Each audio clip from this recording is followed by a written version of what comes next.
On our special segment, Rising Stars, today we put the spotlight on quite a unique idea, Antara Senior Living, a concept which combines lifestyle with care and wellness for senior citizens, a potentially huge new industry. Joining us on the show today is the CEO, Tara Singh Vachani, who is intent on making a mark in this field. Tara, thanks so much for joining us.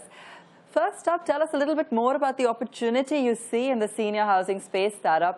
Your first project goes online next year. What's the concept all about?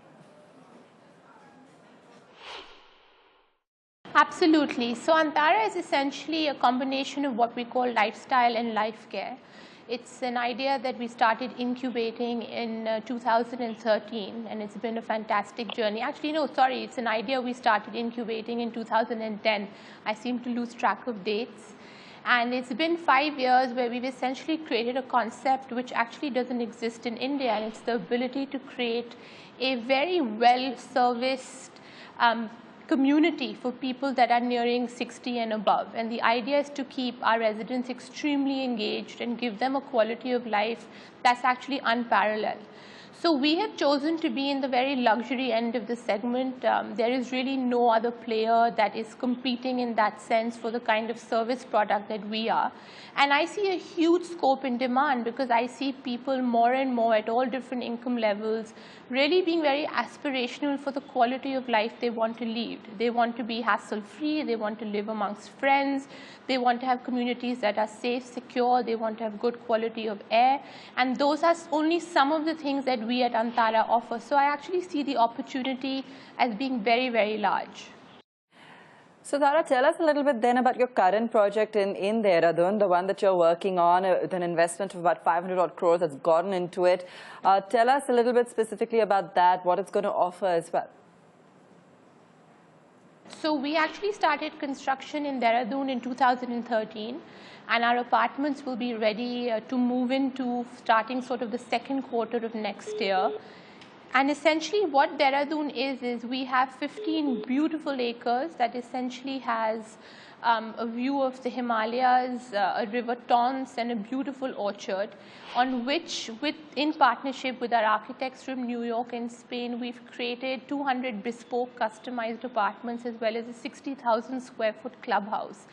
And most importantly, while that is the hardware, the software is essentially over 200 people operating and managing the community the way you would a hospitality offering.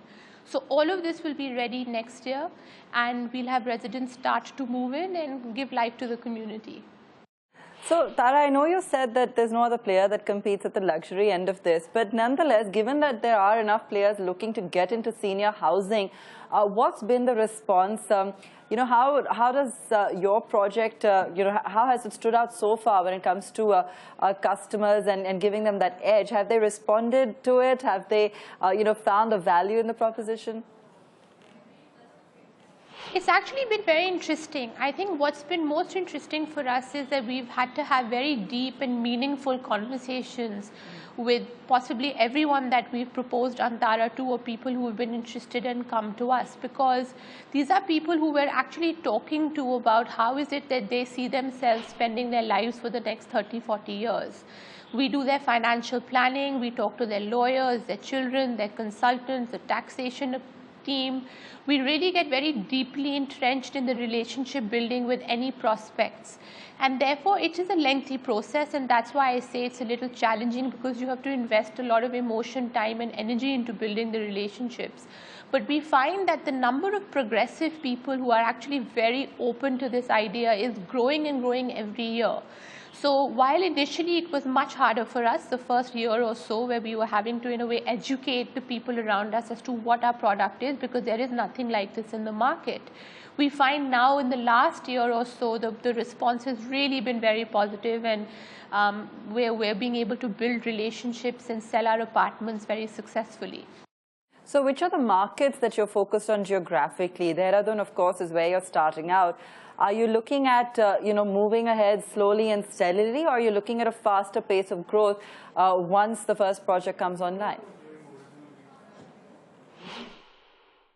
Right. So it's definitely the former, Abha. It's definitely the geographical location is not so much the determinant of how we want to grow, but it's where can we actually deliver a service offering that is unparalleled. And therefore, for us, the attention to detail that is required of me and my team is very, very intensive, and that will dictate how fast or slow we want to grow. So we're clear that we want to launch Dehradun next year. We do have thinking in mind for the next project, which we would like to have in India and in the northern part of India. We feel that being closer to home base is important for us. We haven't exactly pinpointed the location, but hopefully in the next 12 months or so we will. And after that, really the world is the oyster. I want to prove that this concept is successful in both an urban and a semi-urban setting, and therefore with Dehradun I would like to be in a slightly more mainstream location to prove that both concepts are equally workable, and then I can expand as and when I like. So you've also got an interesting business model, Tara, 500 crores of an investment that's going to be recovered through long-term leases. How did you work out the business model and come across this idea, the strategy? Because this way, of course, you're going to recover your money a lot faster than otherwise, would have been viable. Just run us through, the sort of numbers behind it all. Essentially, we created what we call a very unique lifetime lease advantage model that we actually did for our client in the interest of our clients and our residents. And what this model essentially means, it means that you have the right as a resident, the same as you would if you were buying an apartment.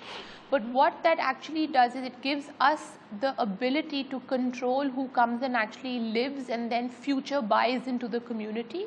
And it also gives us the ability to manage and maintain and operate the community with our service standards permanently, which is why we don't have a flat out sale model, as you call it, but we have what we call a lifetime lease model with the prospect or the buyer.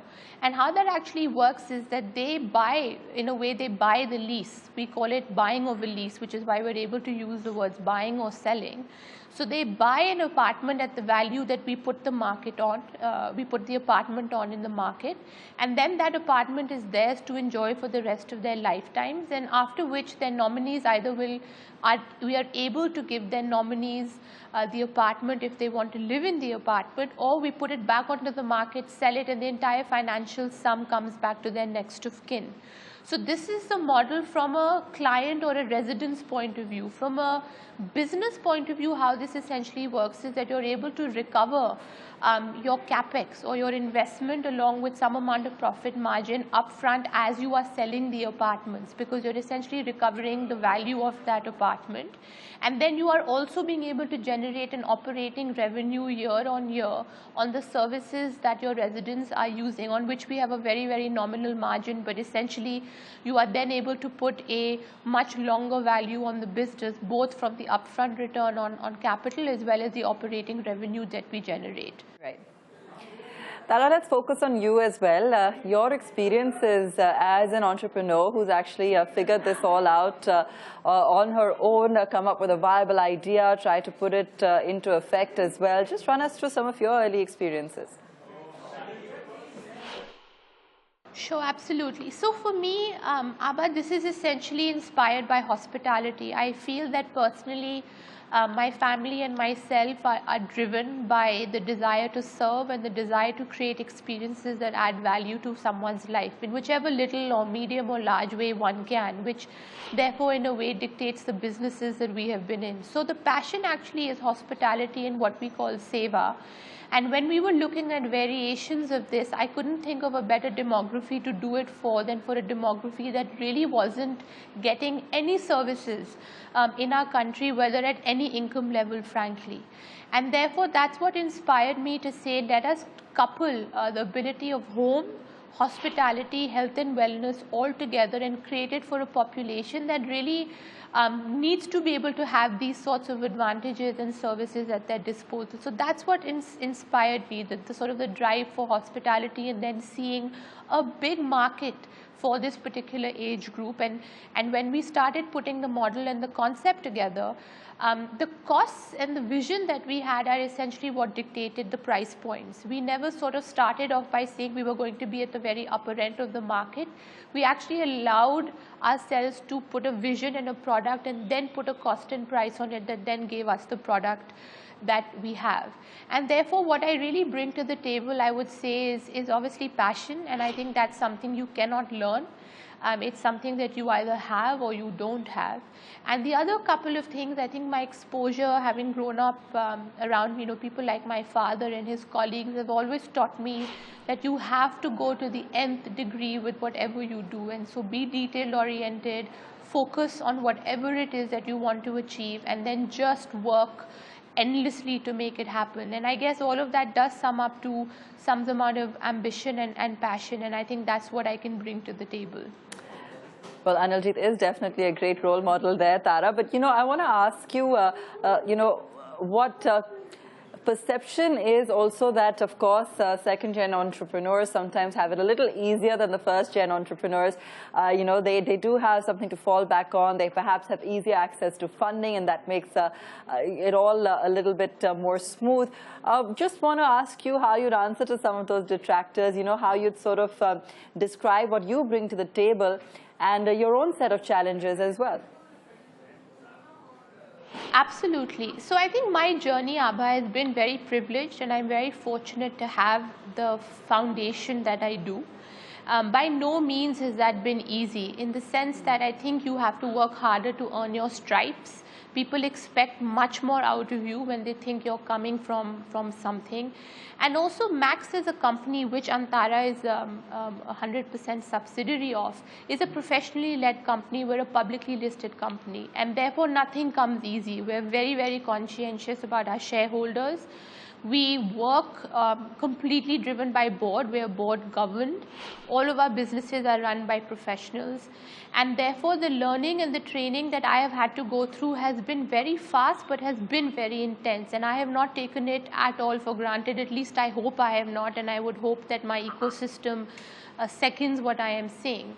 And so I've always worked harder, I think, than that professional, because the professional has sometimes not had the baggage of having family connections to the parent, or has a resume that's much stronger than mine. And I'm hopefully proving it day by day by being extremely transparent, honest, and hardworking. And in terms of just a little bit of the journey and how I started this up and how the company really absorbed the idea, we actually incubated this idea initially as a private venture, almost a little bit as a pet project. And 2 years in, after researching, traveling the world, understanding the models across the globe, understanding the Indian market and psyche, only after 2 years, when actually Rahul Khosla, who's currently our managing director, had been in the company, I think about 10, 12 months, did he really have a conversation with me and said, Tara, this idea and the foundation work that you have done seems something that Max India, the parent company, should do. I then spent 1 year equipping myself to go in front of a board that I knew would ask me very tough questions. So really 2.5, 3 years before I even started this idea, it took me that long to convince our board of members and our shareholders that this was an idea worth pursuing. And every subsequent board meeting, whether it's the parent company meeting or my Antara board meeting, the questions are extremely transparent and honest, and I don't think anybody skirts around the big issues of revenue, profitability, return on investment, IRRs, are all very legitimate, open conversations that we have. So I think I'm blessed, and I function with that level of gratitude, and I don't take it for granted.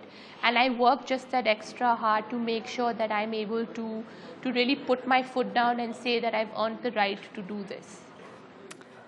All right, Tara. So just leave us with, for you personally, what drives you? What's next for Antara? What's the longer-term vision?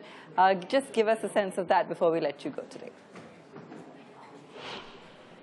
So my ambition is totally quality-driven, Abha. I'm not necessarily driven by scale. I'm not one of those people that's sort of set a target of I want to be X billion dollars by these sort of X date. It's not what drives me. What drives me is that I can go to sleep every night saying I have added quality to somebody's life, whether it's my own team member or that of a resident or anyone in my ecosystem. So therefore, that ambition leads me to wanting definitely to put a sort of a stake in the ground on a project number 2. I feel that the concept and the IP we have generated will be lost if we are not able to translate this very quickly into another community, and I already am working hard with our board, with our shareholders to put that into motion. But I will not grow 10 communities in the next 5 years. I will at best grow 3 to 5 communities in the next 10 years, because for us to deliver the product that we feel confident to put our brand on, it will take that time, energy and effort. And I think that as long as I am in decent financial health, I don't think anybody should question that ambition. On a personal level, I'm inspired by a lot of the things that we are also doing personally, which is in the space of traditional hospitality. So that is something that is also driving me on a day-to-day basis. And just, I think being a good human being is part of my ambition as well. So I'm working on that. All right, Tara, great chatting with you today and learning a little bit about what you've been up to and what Antara is all about. Thanks so much for joining us on Rising Stars. That's a wrap from us on this edition of Countdown. We'll leave it there for now. Do stay tuned. Lots more coming up.